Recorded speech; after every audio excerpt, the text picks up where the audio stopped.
So today I'm talking to my son, who is 16, and having been through the journey of cancer with me, can talk more about the experience of what that's like. Because as a mum, I did everything sort of intuitively, guessing that hoping really that what I was doing was the correct thing. But actually, until you come out the other side, it's really hard to know, because you're just not gonna know, are you? And so Isaac's here with a different opinion, or just a different perspective on things to me, and I find that really interesting to hear it from his perspective. So Isaac, do you remember when I first got diagnosed? Yeah. I don't remember exactly, but I remember roughly. It was because it was quite. The first time you had cancer was quite early in my life. I feel like I don't fully remember understanding it. Yeah. But I remember somewhat understanding it. Understanding that you've got an illness and that you need to have like medical treatment or. Do you remember me going into hospital and stuff? Because I did that with the first time. I do remember that somewhat. Yeah, I remember you used to go to the one in Deal a lot. But ultimately, I think the first time we knew a lot less because we were all a lot younger. Yeah. I think was it? I would have been something like 6 or 7. Yeah, it was 2014. So yeah, you would have been 6 or 7. Yeah. And then the girls would have been 4 and. Yeah, tiny. Yeah, very small. And I think when you're that age, you don't fully understand the size of what's going on. But actually, I didn't tell you the first time round. Yeah, because I just split from your dad, and I with that word cancer, I didn't want you to say it to someone because it carries a lot of weight, doesn't it? Yeah. And so I thought if you go up to a teacher or something and say, Mum's got cancer, their reaction might be one that you weren't ready for. Yeah. I think, yeah. Because at that time, even if we knew the full extent of it, it would have had a lot less meaning than it would have like when you got it the second time. Yeah. Where we were all a lot more mature and understood about the realities of cancer. Probably a lot through Darryl, honestly. Yeah. Because. Oh God, yeah. Like, we saw that take him, and then to see you be diagnosed with it again. Yeah. That was a big, like, oh fuck. Yeah. This is like really worrying now. Yeah. I think the first time we'd never, like, being 7 or 8, you've probably heard the word thrown around, but you don't know people that, I mean, at least we didn't know anybody close. I mean, I think Pops died of it, didn't he? Or was that something different? Well, yeah, he had like a combination of different things. But yeah, he looked like he wasn't gonna survive that much longer anyway. Yeah. Just the way that he was living.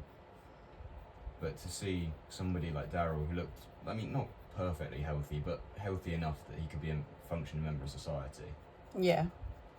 Like, someone like that, who was really close to you, be taken by cancer in such an explicit way, where we were told that Darryl's got cancer and that he's trying to, I mean, he wasn't really trying, but he was trying to get rid of that. Yeah, naturally as well, wasn't it? Yeah, naturally. And I'm like, and so when you got it the second time, we had a lot less, I don't know, we were a lot older, and so we understood the realities of what could happen. And really, I think the fear of just not having the stability in our lives that you provide. Like, because with Dad, the girls have had issues, and we've all had issues with them. But there's constantly this house and you to come back to Yeah. at the end of the day, and I think that's what parental figures in general provide for a child. Yeah. Is that you provide that sense of stability, and to take that away that's like the biggest loss a child can have. Yeah.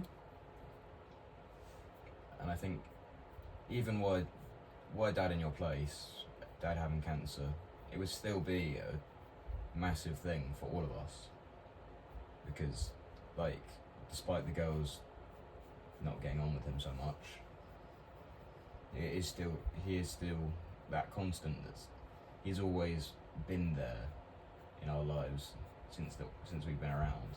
Yeah.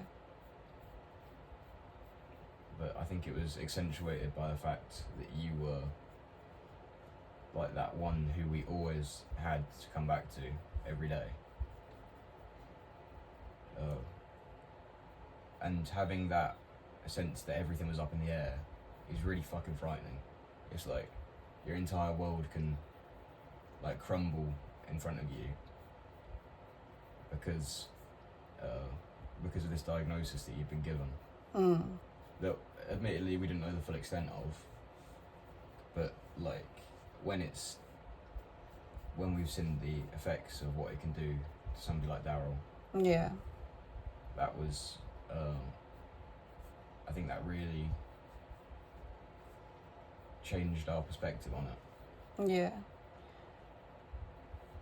When I chose, it was sort of, I choose not to do treatment? Yeah, I did really ultimately. But there was not a lot that could be done. Yeah.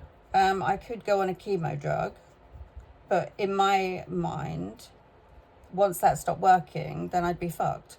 So for me, it was like, this is my opportunity to get to the root of what's wrong and heal it, so that this isn't something that will happen again. And so I chose to go about my healing in my own way, and I was hell-bent on that. I wouldn't have changed my mind on that one. Yeah. And I think luckily with Nan coming to my first appointment, she sort of saw how the medical route were quite negative. And so she kind of went, just go for it. Do what you need to do. We'll support you. And so for me, that was really helpful. But from your perspective, it was, I guess, a lot different, because having seen Darryl not come through from healing without medical input, how was that for you? It was scary, and I think for the first couple of years, or for the first year, I think we all tried to put on a brave face, and like, I don't know about the girls, maybe not so much, but as a boy, I feel like I always had to put on a brave face and always say that everything was fine. Yeah. And when really, like, I'd see how everything was going and how you were doing so much work to like get better, and I realised that it's serious. And I think that I'd say through the first year,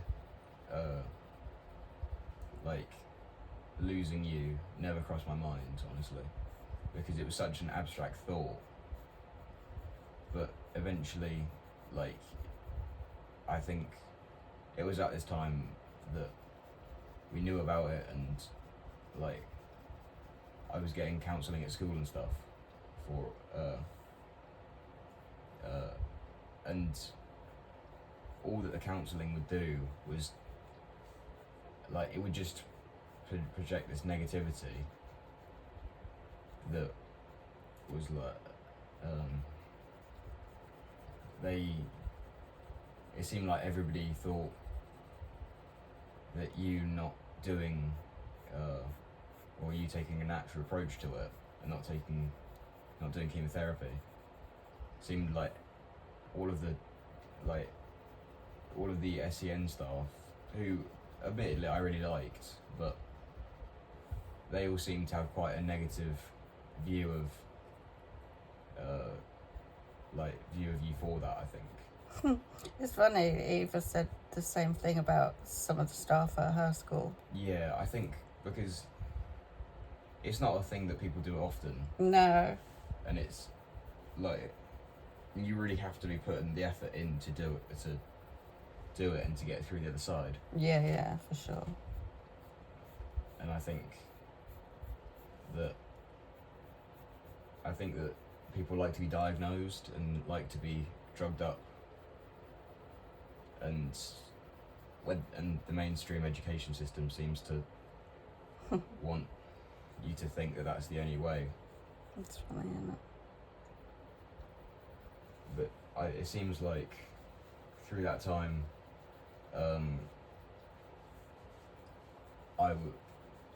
it seemed like everybody else, whether they weren't saying it explicitly, yeah, but it seemed like they all thought that you weren't going to make it through.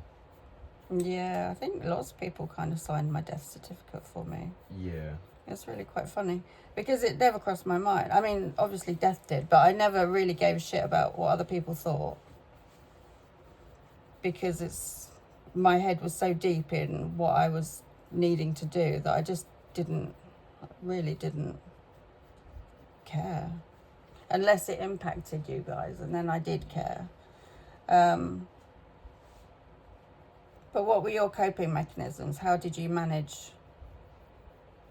Originally, through the first year, I think I put on a brave face and said that everything was going to be fine, and that the way of doing that, I wasn't fully accepting it. It wasn't, I think,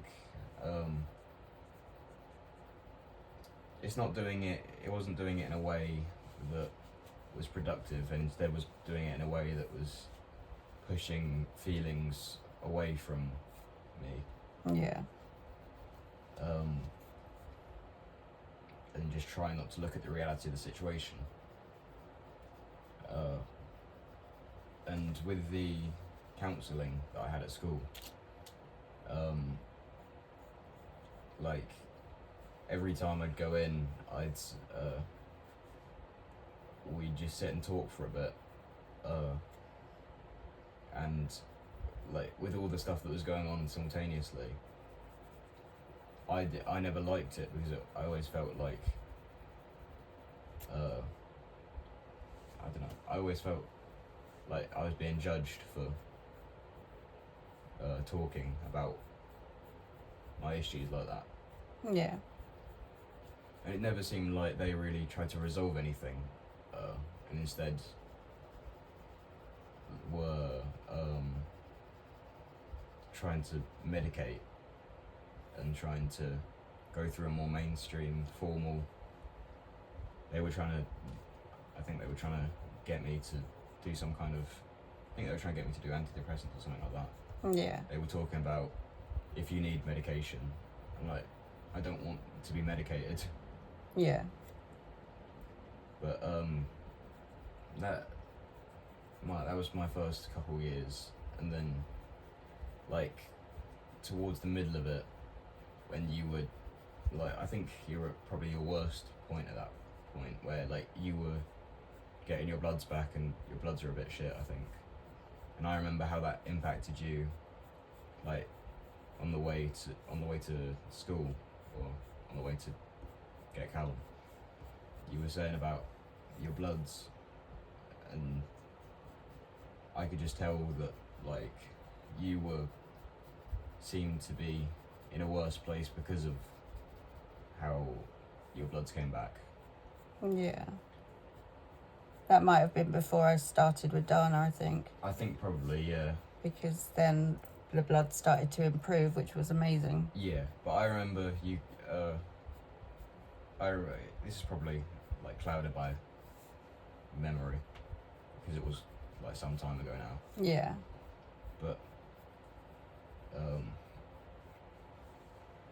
yeah, I remember you being in a worse mood and just generally seeming to feel worse because of how these bloods had come back. And it was at this point that I started using self-harm as a method of coping. Yeah. To try and like escape from the world in a way that I think people use drugs to do. Yeah.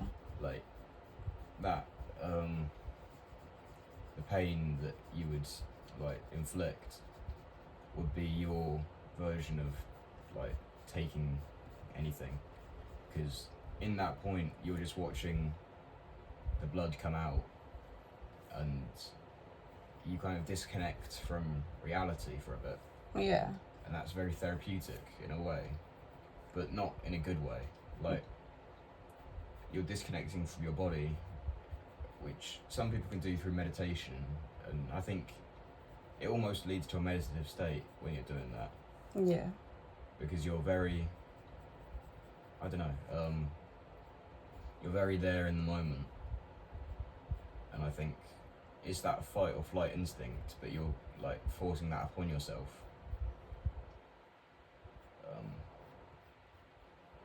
And Yes. so in that moment you're thinking less about the big picture and more about I'm here right now and I'm hurting. Yeah. And that was a nice release.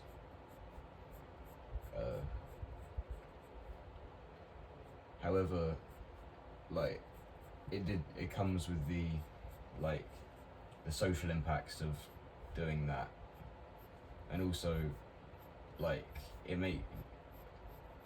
when you're doing that, it makes the mainstream like fucking what are they called, like therapy, it makes that seem a lot worse, which I think it was definitely getting worse for me.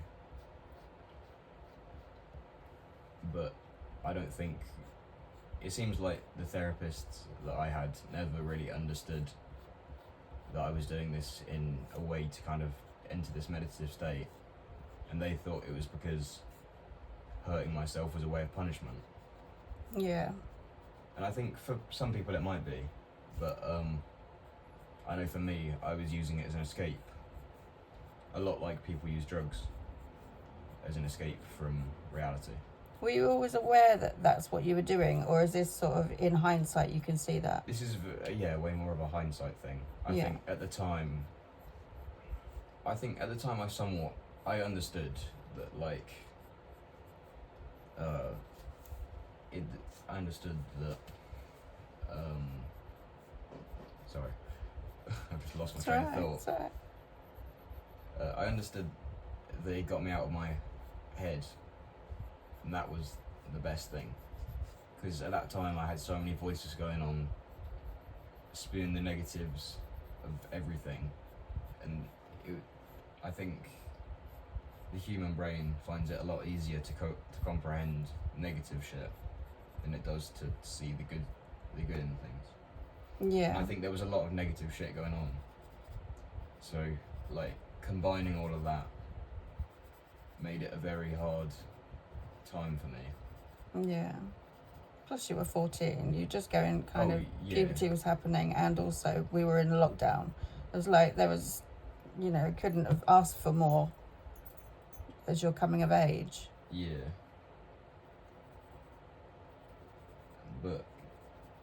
And at that time I was also feeling very disconnected from my social groups because of lockdown. I had a few good friends who I stayed with for the entire time, but at school mainly I felt very disconnected from everybody. Yeah. What would have helped you with that, do you think? I think it was very much of the thing that I was putting on myself because of what I was believing. I believed that I was an outcast, and I believed that nobody else felt like me in the world. Yeah. But and this like led to me becoming reclusive and just not really talking to anybody, which mixed with lockdown was quite a hard thing to go through. Yeah. But I think had I had the knowledge that I do now, I would have understood that there are other people who feel like this, and honestly it's okay to talk about things.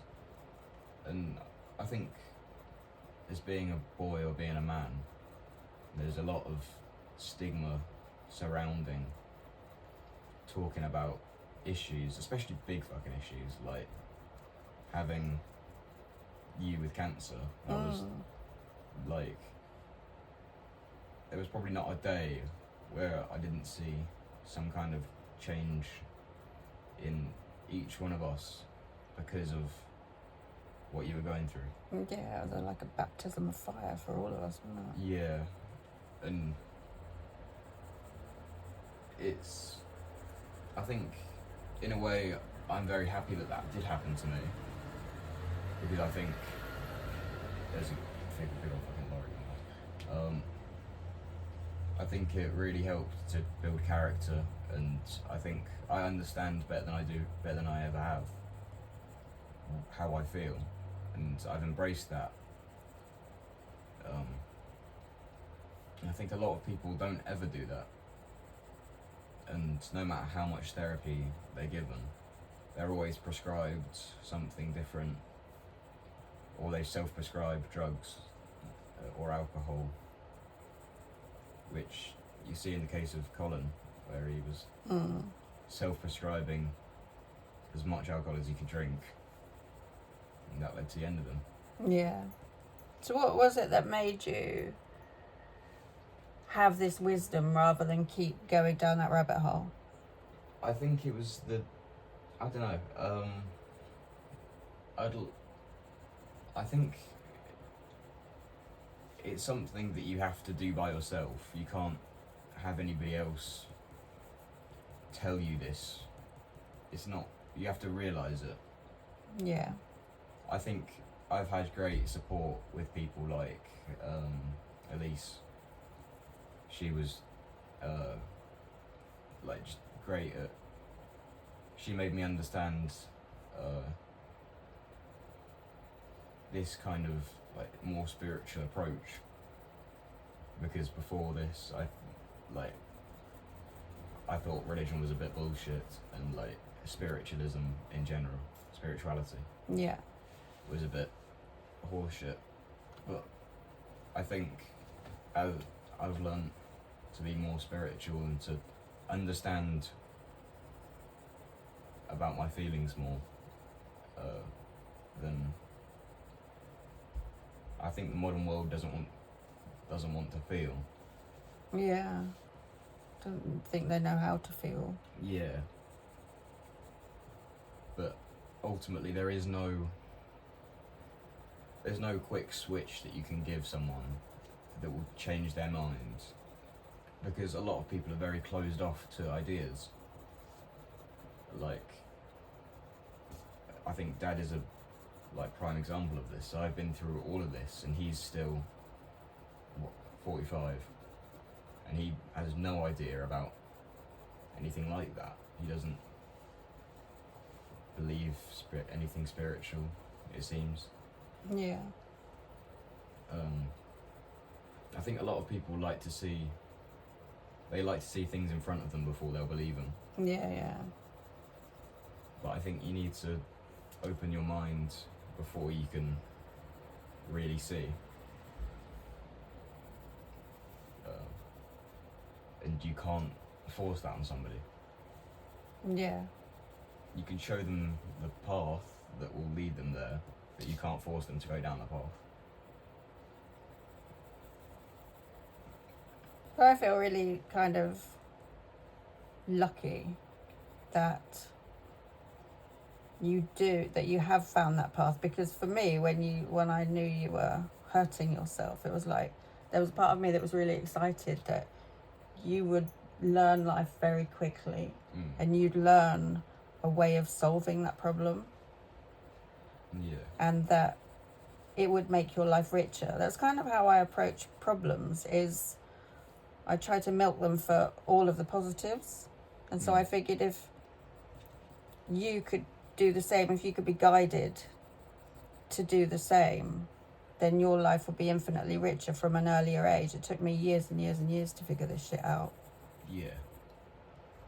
And so I'm glad in many ways that you haven't rebelled against me by going in the complete opposite direction. Yeah. And I knew that I couldn't lead you there because as parents we're too close. And so I needed to facilitate you finding your own way with people that could guide you. Yeah. And I think, your life will be infinitely richer for these, these really negative situations. Yeah. I find, especially in everyday life, like during GCSEs, there was so much stress going on, but I think I managed to cope with that very well, because really what happened previous put everything into a massive perspective. Like, fuck, it's not the end of the world. Like, I've been through much worse than this, and I can deal with things like this without having to resort to the methods that the other kids are, where they're doing drugs, or they're just trying to, or they're self-harming, or they're doing things to try to get out of their brain. Yeah. I think I accepted that if I fail, I fail, and if I pass, I pass. There's no end of the world. And that I've been through worse than this. And so I think it really helps to put everything in perspective, and I think it will and has helped just to, I think, make me a better person, and to make me understand that I'm so lucky for so much. And that's something that I think not a lot of people really realise. I think that's the key, isn't it? You've got to be grateful for what you're given. Yeah. Yeah. And yeah, I agree. Some days it looks like God's giving you a shite day. Or God's giving you the worst hand he can. But I think there's always worse, and you've always got to keep your head up, because honestly, there's always going to be something worse to come, and you need to be able to deal with that. When I had cancer, how did I help you? How did I not help you? I think it's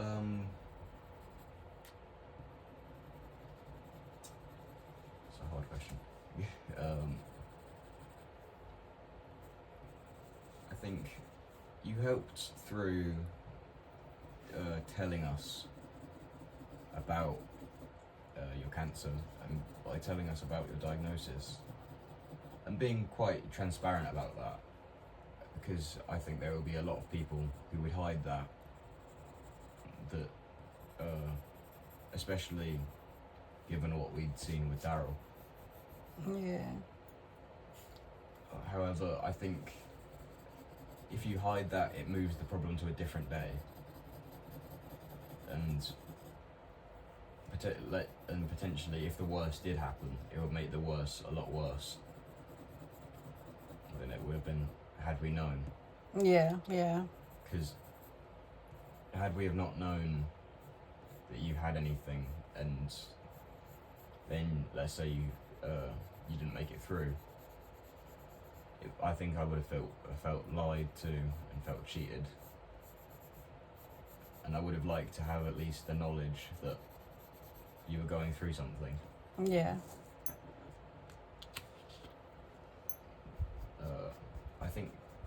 I think that was probably the biggest thing that helped us in general. Yeah. It hurt immediately, but it's like a short poke instead of being stabbed. It's like there's like an initial oh fuck. It's really painful. Yeah. But there's no exit wound. You don't have to pull it out afterwards. And I think that will be the best thing that you could have done. Yeah. But also, I think had I not have been in the had I not have realised that this more spiritual understanding that I have now, I think it could have been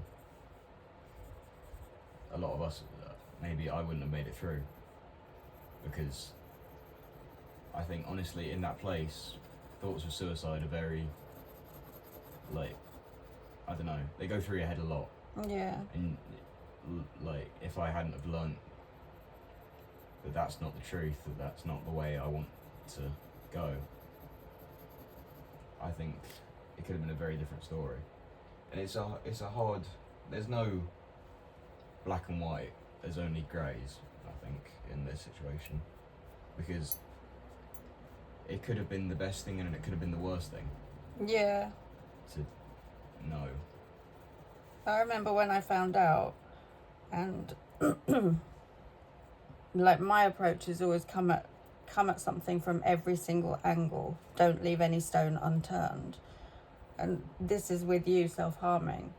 And I think because of what I'd been through with the cancer, you'd seen that actually my mum walks her talk, that you actually let me help you.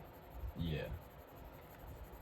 And you trusted what I did for you and the help that I got for you.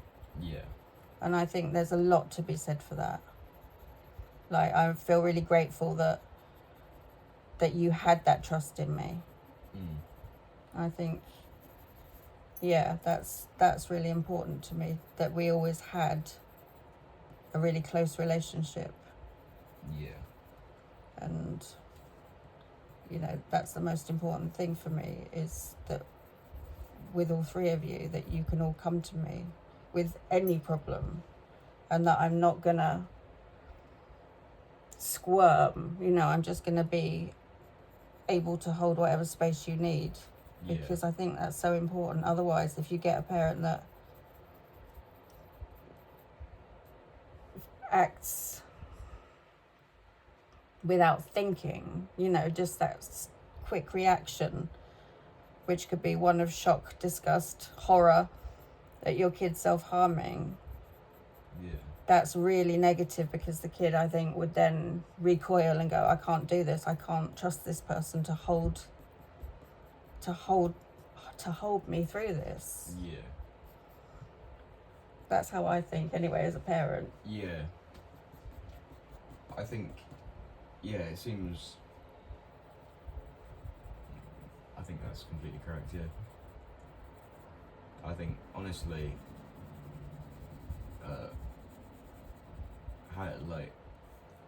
had you not have been so supportive immediately, I think it would have become a lot worse than it was in the end. Yeah, I think you've done amazingly. Like, I really do. I've just got such a lot of respect for you, and how you've suddenly grown into a man, and it's scary, but it's exciting. And I'm excited for the life that you're going to live, because it's, you know, you're 16, nearly 17, and your life's just starting to unfold, and it's really exciting. I'm going to have to live vicariously through you when you go travelling and everything. Yeah. Okay, I'm going to wrap this drawing up now, but thank you, I love you. Okay, love you. All right.